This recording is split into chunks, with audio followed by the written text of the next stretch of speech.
కాదు. ఈ ఆత్మ ప్రకృతి మధ్యస్థరంలో కూర్చుంటుంది. ఎలా కారుకి డ్రైవర్ నడిపిస్తారు కదా, అదే విధంగా ఇది శరీరం ఒక కారు లాగా. ఈ శరీరం ఒక కారుకి నడిపించేటువంటి వాళ్ళు ఎవరంటే ప్రకృతి మధ్యంలో ఉండేటువంటి ఆత్మ మాత్రమే. ఓకేవా? సో మీరంటే ఈ 5 తత్వాలతో కూడిన శరీరం కాదు, మీరు ఒక అవినాశి ఆత్మ. ఓకేవా? సో మన నిజమైన ఇల్లు ఎక్కడ ఉంది అంటే ఇప్పుడు మనం ఈ భూమి పైన ఉన్నాం. ఈ భూమిలో మనం మన పాట అభినయిస్తున్నాం ఈ శరీరం తీసుకుని. ఇంకా పైకి వెళ్తే తెల్ల ప్రపంచం ఒకటి ఉంది. ఇక్కడ బ్రహ్మ విష్ణు శంకర్ ఉన్నారు. ఇంకా పైకి వెళ్తే ఆత్మలోకం, పరంధామం, శాంతిధామం, శివలోకం, పరలోకం అని కూడా చెప్తారు.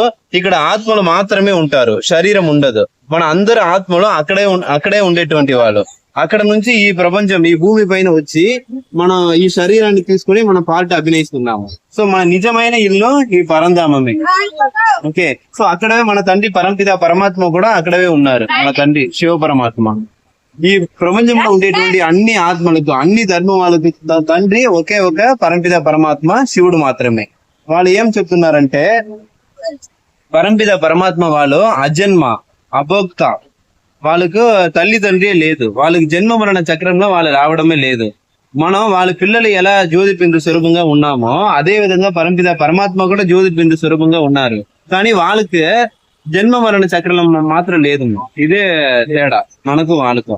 కానీ వాళ్ళు కూడా జ్యోతిర్బిందు స్వరూపంగా ఉన్నారు, మనం కూడా జ్యోతిర్బిందు స్వరూపంగా ఉన్నాము. ఓకే, సో ఇప్పుడు శరీరంకి ఏం కావాలో ఎవరు ఇస్తారు? మా భోజనము, డ్రెస్సెస్, తర్వాత ఇల్లు, ఇదన్నీ ఎవరు ఇస్తారు?